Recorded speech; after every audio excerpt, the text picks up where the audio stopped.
Okay, we'll call the city council meeting to order at 7:00 PM and we'll rise for pledge of allegiance. Pledge allegiance to the flag of the United States of America and to the republic for which it stands, one nation, under God, indivisible, with liberty and justice for all. Moving on to number 3 for public comment. Joe, I think you had something. Yep. Go ahead, sir. Be real brief here today, but we are going to turn on the lights tonight. First time. Perfect. They were on briefly today, Yeah. so everything's working. It'd be nice tonight. The guy's gonna come out from the lighting company too and check everything out, so they're gonna be on pretty late tonight. Okay. Probably till about 10:30, 10:45, right in there. So there is a game going on there right now, Junior Legion. Anybody wants to check it out later, concession stand is open, there's no admission, so if you're hungry, they're cooking burgers and everything tonight. In conjunction with that, on Friday, July 25th, we're gonna have a little celebration. We've got a couple local businesses gonna sponsor the night. City officials certainly welcome. We're gonna little dedication to the lights. And make myself available to people that want to ask questions about our deal at the school. And then we're honoring Gene Hurt for his many years of service with a couple things. So that's Friday, July 25th. I'd just like to share with the council that the mayor and I have discussed. Baseball team has made an offer, what they feel they can do financially to help us get this deal settled with the land. And also gonna have Kurt Bank write a story that we're gonna not to throw slings and arrows, to get the facts out about why we're in the position we are right now. All this all went down, so I think that can only be positive. More people in town are asking about it all the time, and they really don't know. Right. You know, 'cause I think we need to educate them, tell without any repercussions against anybody. That's all in the past now. Try to find our best path out of this. Any Excellent. questions? Okay, I'm out. Thank you. Thank you. Okay, anybody else here for public comment? All right, we'll move on to number 4, approval of the agenda. Does anybody have any additions? Yeah, I got one CPIC update. Oh, perfect. Here's other work for you. We'll just put that as BC pick update. Hunter, you got something? Yeah, quote under park board, and then an update on the Lions Park stairs. Oh, perfect. Do that C and D.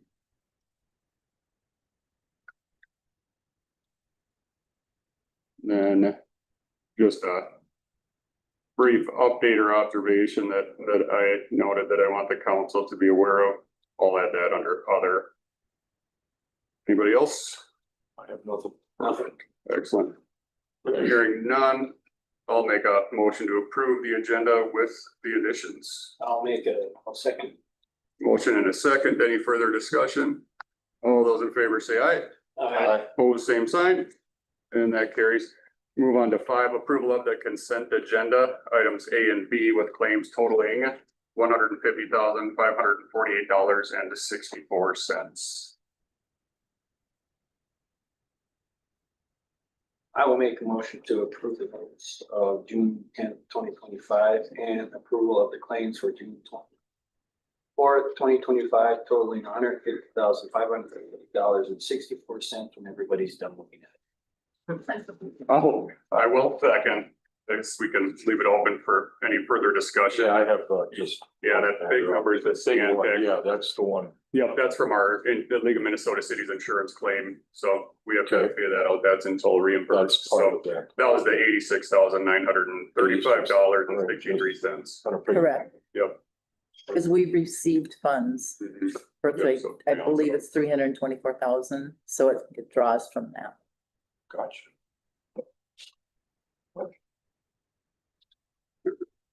Any further discussion on that? Okay. All those in favor say aye. Opposed, same sign, and that'll carry. Then we'll move on to City Attorney Jansen's peddler's license ordinance for the first reading. Of course, this covers the League of Minnesota Cities model for ordinance 2025-05. It's an ordinance regulating the conduct of peddlers, solicitors, and transient merchants and food vendors within the city of Green Isle, Minnesota. This ordinance will cover food vendors, food carts, food vehicles, and of course, non-commercial door-to-door advocate. And I know we have, the big piece of this ordinance is to create a permitting or application process that will design a draft and work with Diane on that. But exceptions to the definitions, it doesn't apply for the peddler, solicitor, transient merchant, food vendor does not apply to non-commercial door-to-door advocates. Any person selling or attempting to sell at wholes to any goods. And of course, the licensing exemptions, they can't conduct business as a peddler, solicitor, transient merchant, or food vendor within city limits without first having obtained the appropriate license from the county as required under 329 for state statute if they need it. We know if our county has a license. So the only time that they would, we'd have to look up that 329 to see if they're required to have one. I know as far as sales go, I'm not quite certain if they have a countywide sales permit out there or not, but definitely something we can dig into, but I think by law, each county has to have some sort of policy in place for licensing. Okay.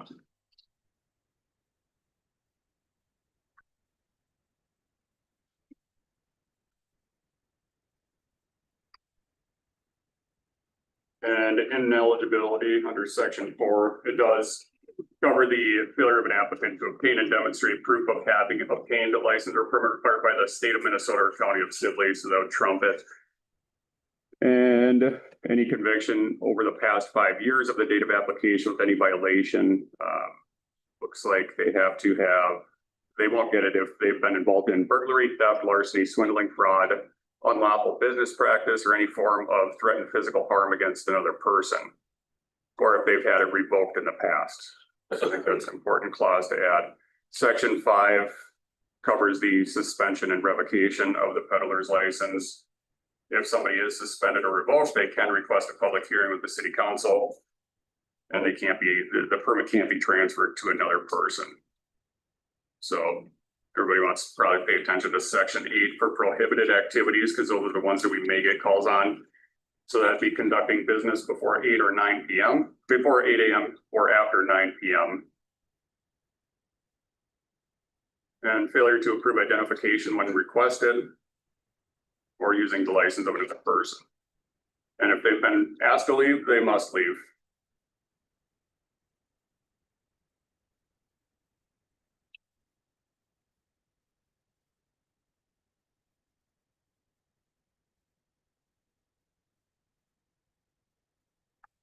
Is that kind of a gray area for the conducting business after 9 p.m.? Let's say like during a baseball game or something like that. It shouldn't be too gray. Well, I was just wondering if the baseball game is still going on after 9 p.m. They have to stop though, right? Or Yeah, the peddlers would have to stop, yep. It would be like your Kirby vacuum salespeople, things like that. I think that specific example though brings up a question with section 11.c. Restrictions to operate on public property or adjacent parking lots where a concession stand is open and operating. I read that as they wouldn't be able to set up at or near the baseball park during a baseball game if they have concessions. I saw that.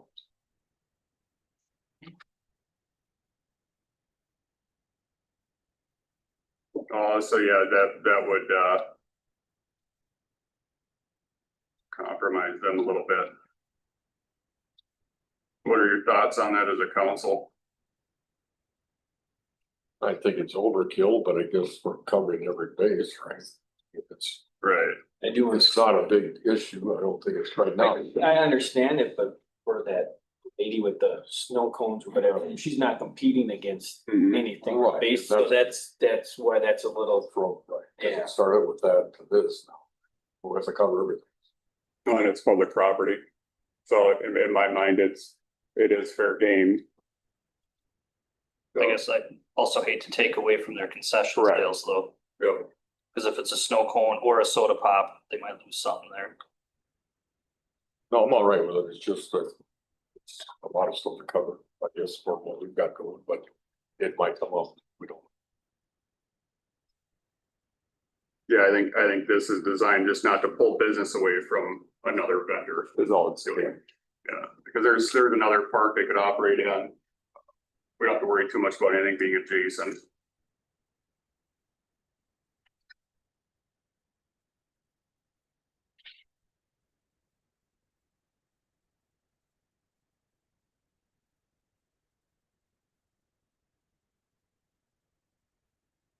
The only other one was E as well, to operate on any public parking lot, trail, or public sidewalk within 4 feet of the curb or roadway. I don't think that will be problematic. I think 4 feet is plenty they can pull up on a parking lot. Yeah, that might be restrictive if they're like trying to sell at, let's say, Veterans Park or something like that. So they'd have to.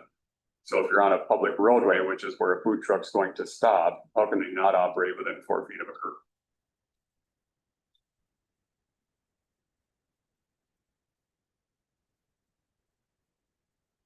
I get it's designed for safety so that you don't have a group of people standing in the road. We could say 4 feet of the curb of a major highway or a state highway, so that would eliminate any highway issues. I would say that would probably better off to be the state or State highway. because the two little side streets in reality, if you do have a big event, let's say at the Veterans Park, the city could always just close off the one road and then they end up parking on the street and then they'd still be parking within 4 feet of the curb on a closed road. So that doesn't affect anything. Let's say if the city would close that one little on the north side there, if we do something major there, that's gonna be like an all-day thing. Well, and traditionally, you wouldn't even need to close it, like, for the amount of people that would be coming up to a truck. And if it is impeding safety or impeding normal traffic flow, there is a clause under that under F to operate in such a way as to impede normal traffic flow, so that would cover that piece. So we can go send this back to City Attorney Jansen with a edit request under section 11E to change it to operate on any public parking lot, trail, or public sidewalk within 4 feet of the curb of a state highway. Does that sound better? Yes.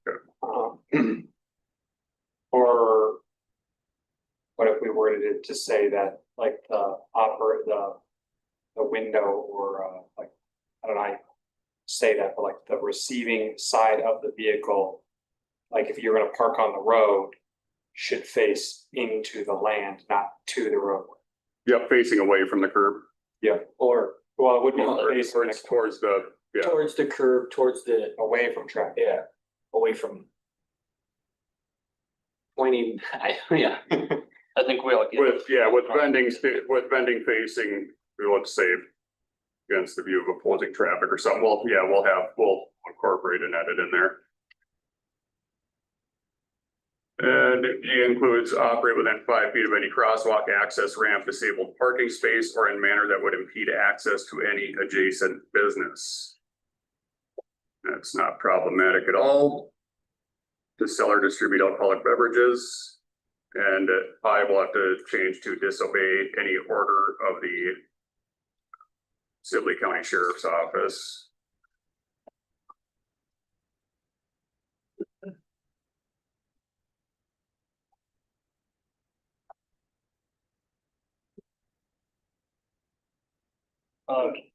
Just a question going back to section 4. Yep.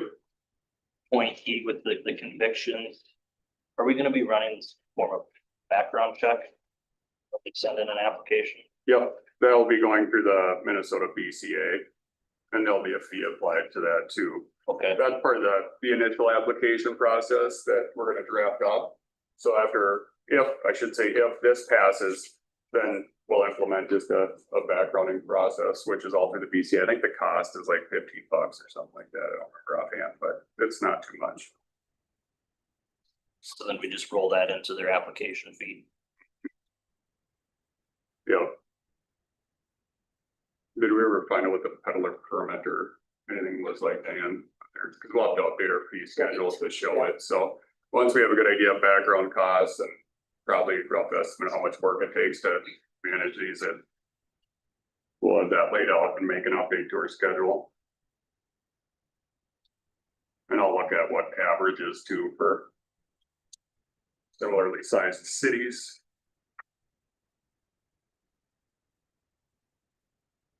And the penalty, it's of course a misdemeanor, it's statutory and all part of ordinance. And it does include the clause for the food trucks and that they have to adhere to the Department of Health guidelines for operating any sort of food truck, which is all under Minnesota Food Code of Chapter 157. Yeah, those are the only edits we have for our first reading then. Anything else on it you think? Okay. I will get those over to Ken. Maybe send those edits to them. I think Leo provided. Or yes, that's Leo's. So yeah, we'll get that over to Ken and Leo. Send it to both. Yes, thank you. I might have one additional. Yeah, what do you got? Section 12, insurance Yep, requires that they carry some form of insurance, lists us as an additional insured. yep. But that's not, it's not seeing it as part of their application. We should probably add that. Oh, under, They provide insurance.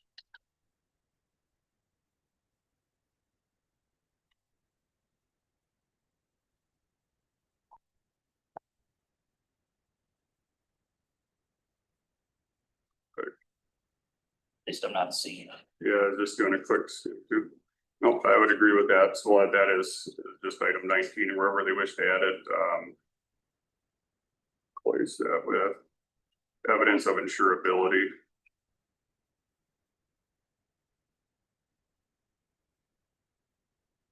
Got it.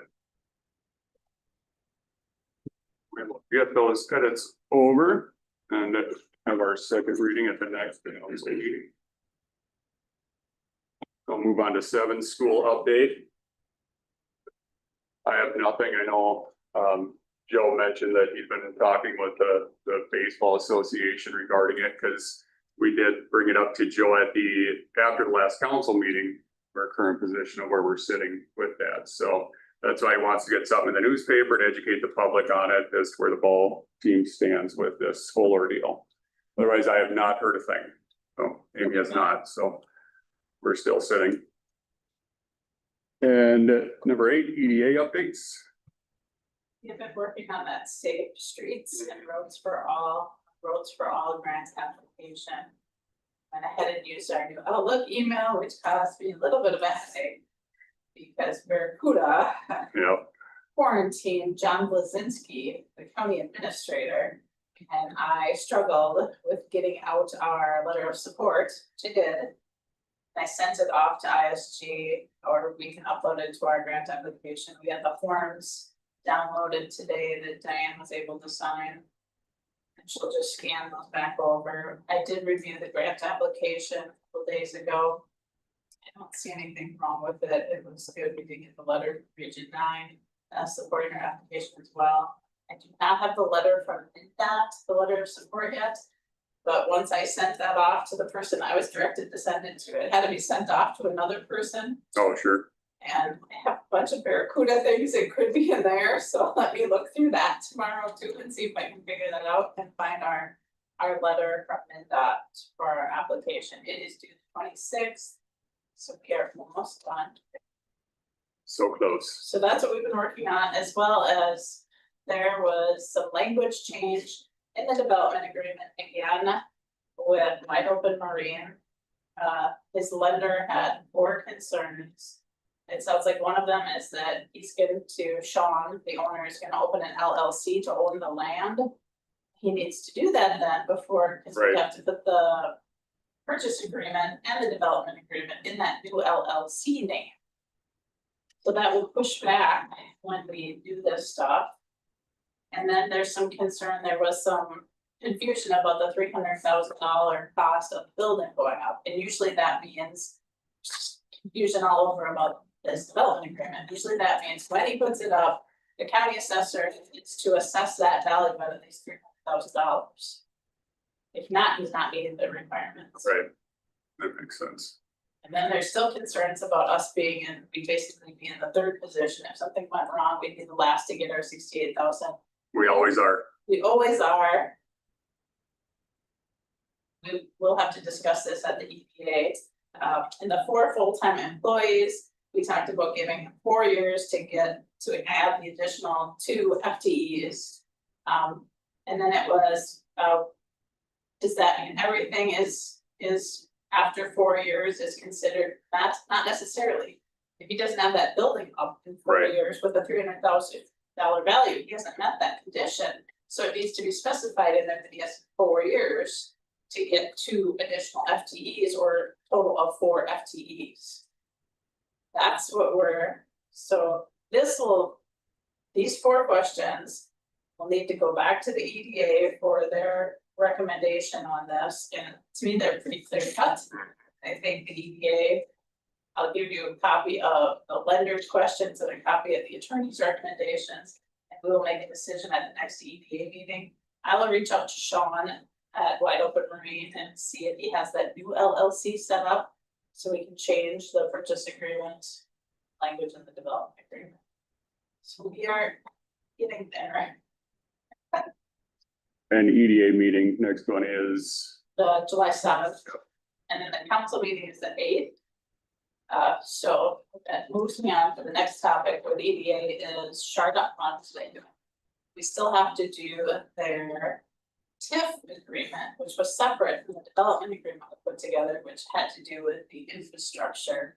We still need a TIF agreement that says he's gonna build so many buildings at so much value, and that's also how his TIF is determined. Ayler's and the attorney they work with, Christopher, his name is, they are working on that paperwork for us. We do most things with TIF just through city council. I told Christopher the law, and I said, let's bring it to the council meeting on the 8th. perfect. For the city council to approve that TIF agreement. So that's the last thing we have to do for Charlotte Enclave, except we need to collect his line of credit letter. And it came back, we got the cost estimate, with our email being messed up, I'm not sure how well we're communicating Yeah, right I don't know now. if I got that one. But the estimate came back at, it's like 2.86 million, somewhere in that range Okay. for the public infrastructure. That means water, sewer, streets, curb and gutter. So that means we had talked about 10% is like what we put in that agreement, that he had to pay, or he had to provide us with a line of credit, a letter from the bank, saying that he had a line of credit, 10% of what the public infrastructure cost would be. It's 287,000. I sent the exact number over to Diana, so she would have the exact amount of that, what it should be listed in that letter. And I also let the developer know. The developer is still arguing about that cost. Yeah. I did let Attorney Jansen know. In my opinion, we stick with the dollar amount that ISG provided, that they believe it's gonna cost to put that infrastructure in. As if something goes bad with Charlotte Enclave, we're putting that infrastructure in. And we'd be basing it off of that number from ISG. Mark and I have dealt with the aftermath of a development crash, and it's not pleasant, so yeah. We're not gonna hire someone. Yeah. Yeah, It's not worth it. It's, see how that, Is he saying that that amount is too much or too low or? too much. He thinks it should be more in the 1.3 million, and then he'd provide $130,000 line of credit he'd have to obtain. yeah, what does he base that on? It's his. We gotta cover us. Right. Well, and Yeah, well, 130 the to, city, yeah, 130 to 280, at that You know, point. Are you just arguing to argue? Yeah, cause I think that you can get 280. If not, we have bigger issues. if he's not getting that into the bargain here now, then what? What's next? What's it? You know, if he's not, No TIF? yeah. Yeah. and he's not gonna get. He's never gonna get a permit to begin building those streets, we're Right. holding that, we're gonna hold those permits until he supplies that letter. Let's hope it progresses hereafter. We've told them, no, you gotta up to 280. They were the ones that did what, no asphalt streets to start too, to keep the cost probably out. That works out well too. Except I did put Attorney Jansen in the loop, so that he knows, so just so he knows what's going on. Perfect. I think those are all our, it's been a week again with the EDA stuff. Planning and zoning, we haven't really had anything to deal with. We will not have our regular meeting in July. Our next meeting is gonna kind of be dependent on when we have something we need to address. So that we're not just meeting for the sake of meeting, and the next thing we'll be addressing would be a site permit for wide open marine. But we have to get through this development agreement through the EPA first before we get to planning and zoning. So that's where that is sitting. The tree committee, to give our update last time, we'll be continuing to work on basically a policy outlining where you can plant trees, what's a right of way, what's. We did get something cool today. We did, I forgot about that already, should have brought the big sign out. I know.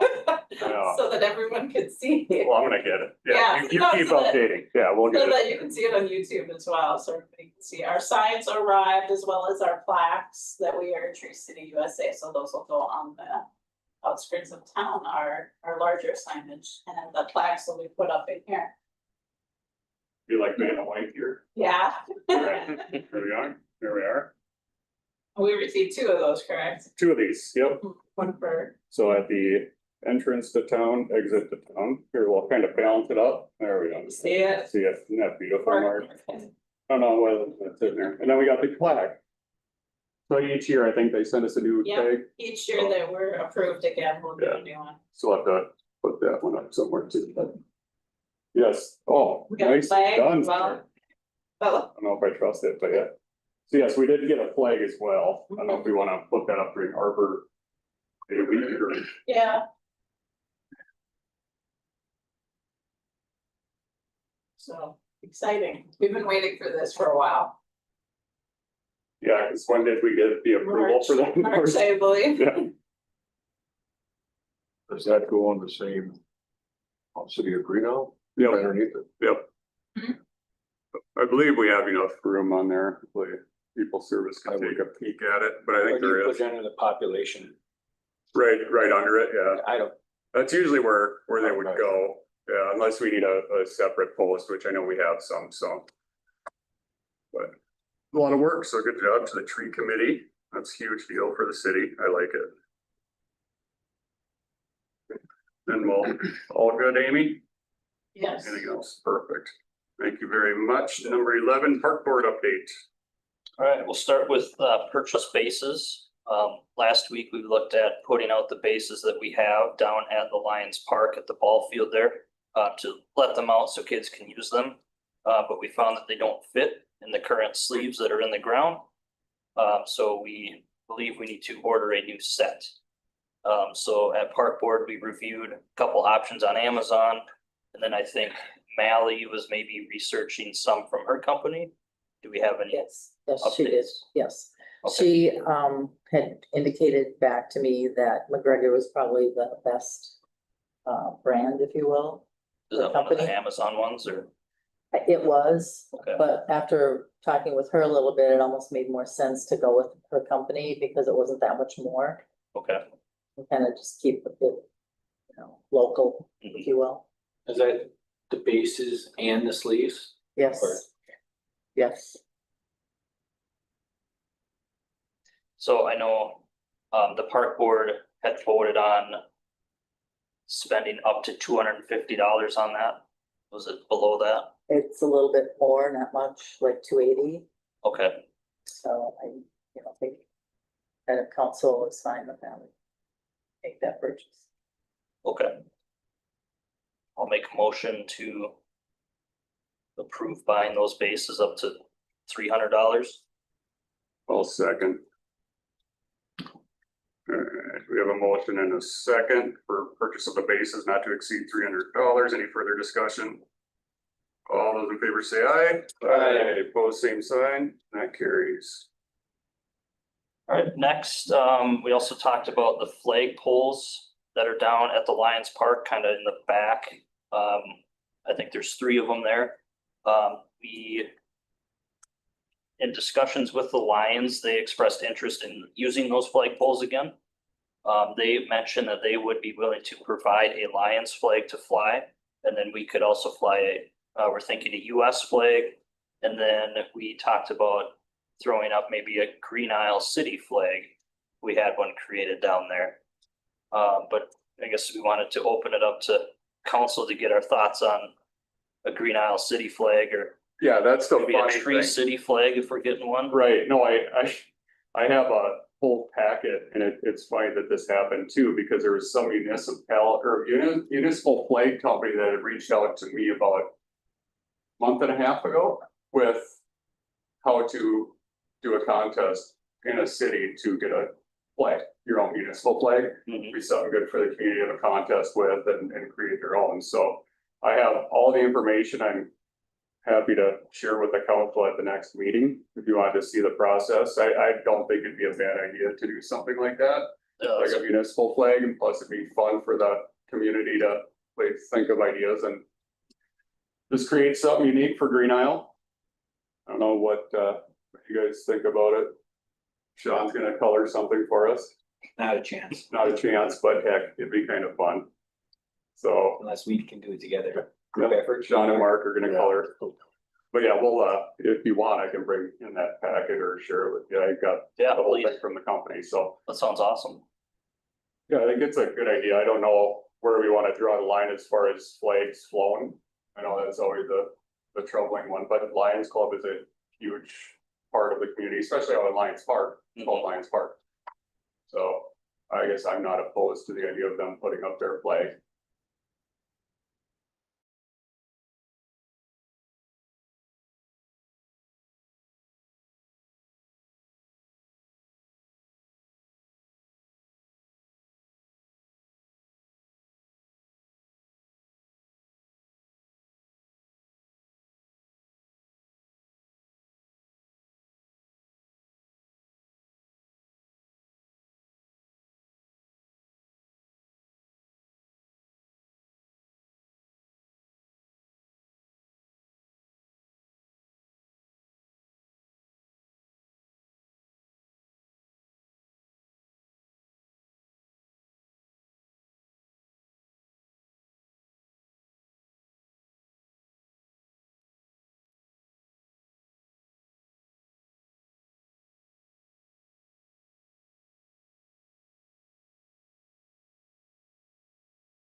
Not to exceed $1,090. I will second. Motion a second, any further discussion? Hearing none, all those in favor say aye.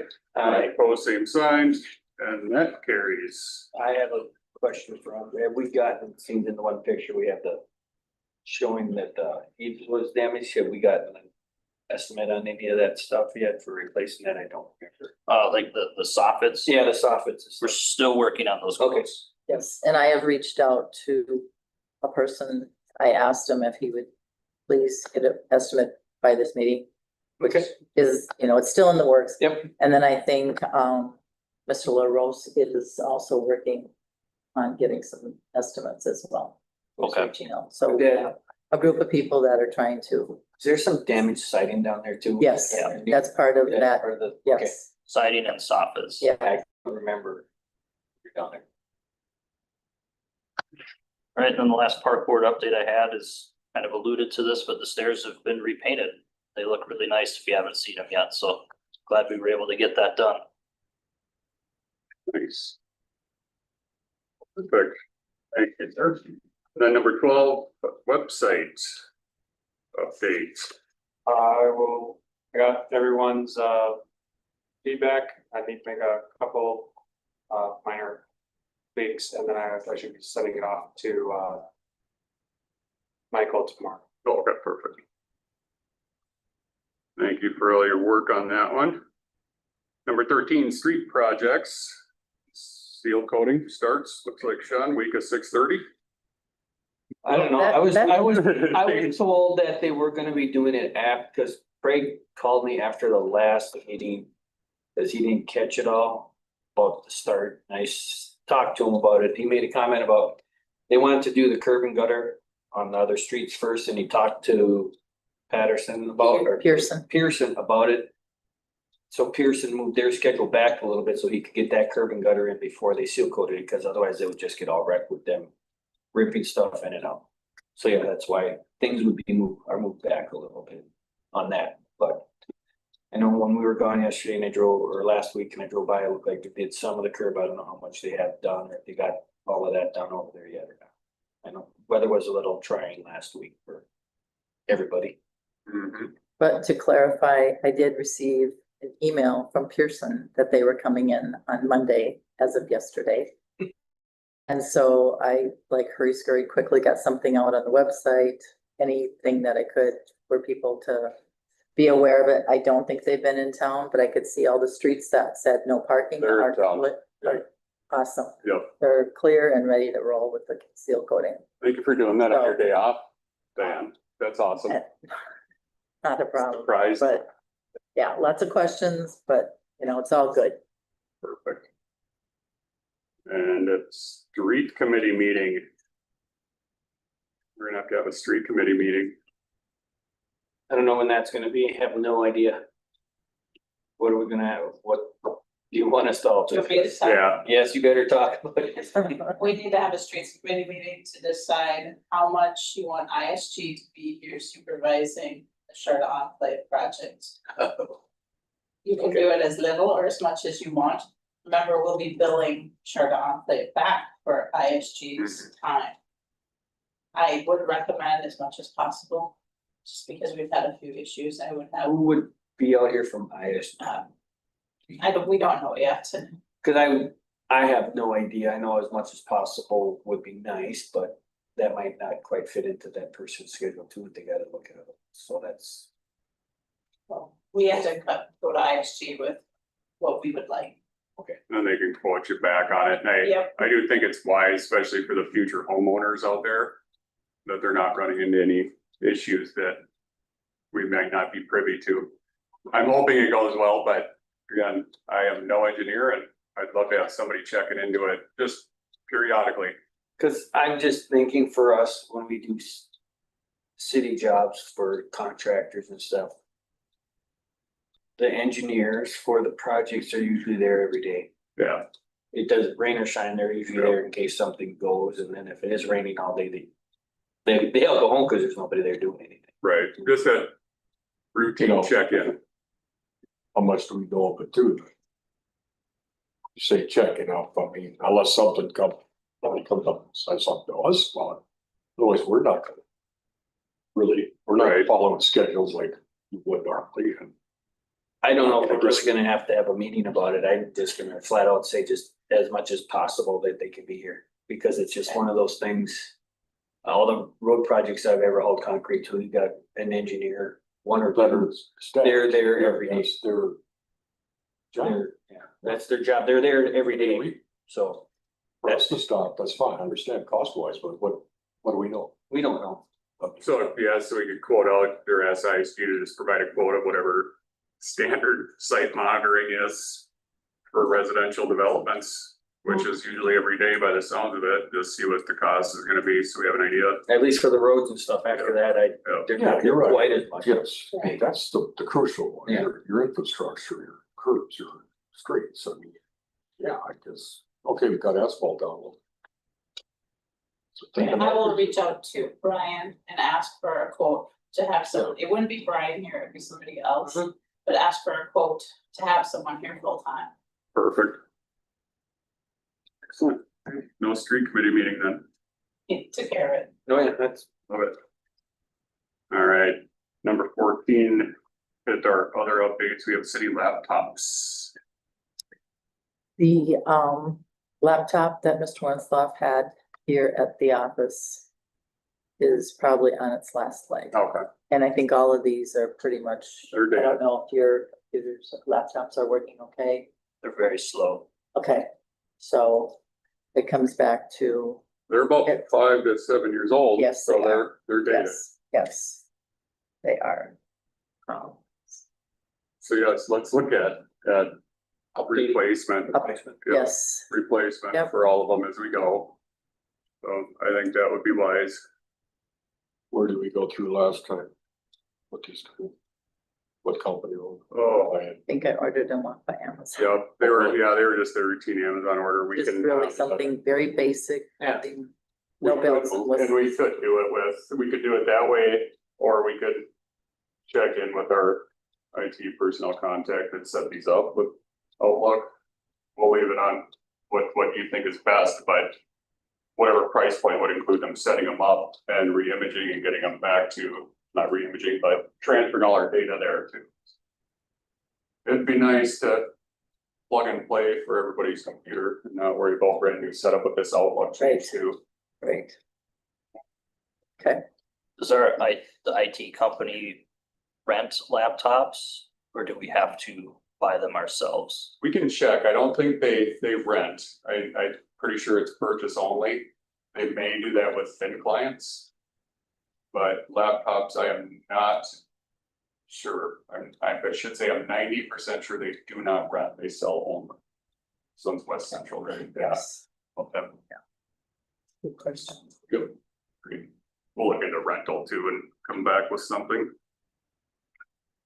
And CPIC update.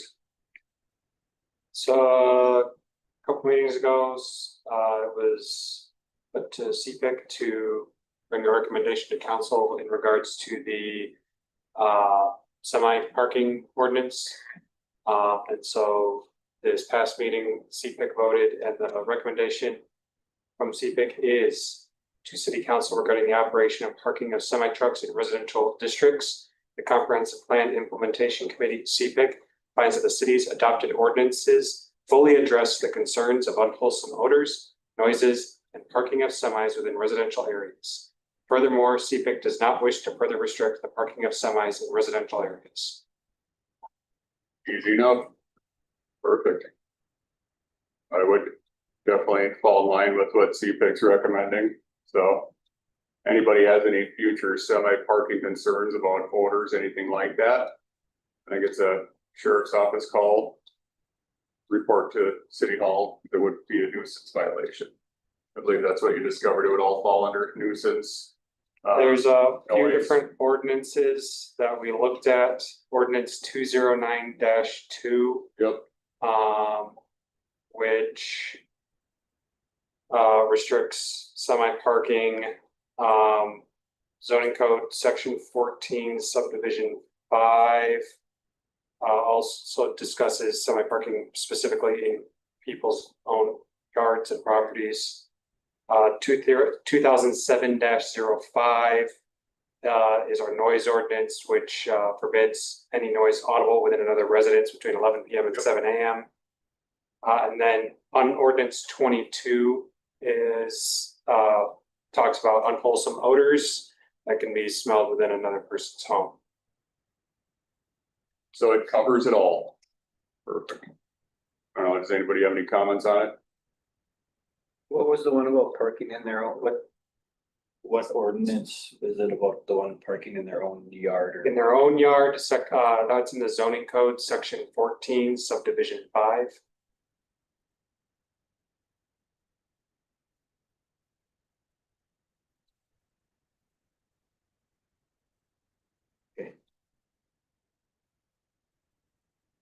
Anything else on that? No. All right. We'll let the semi-parking one stop. No need for a separate ordinance then for CPIC's recommendations.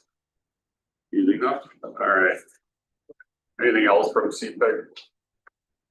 No, All right, so I think I covered everybody's other items, so mine is pretty easy. I don't know if anybody else noticed, but looks like Pederson sand unloaded quite a bit of rock out there at the city lot. Something the other day. Okay, So I will be reaching out to Pederson Sand tomorrow to find out what happened there and why.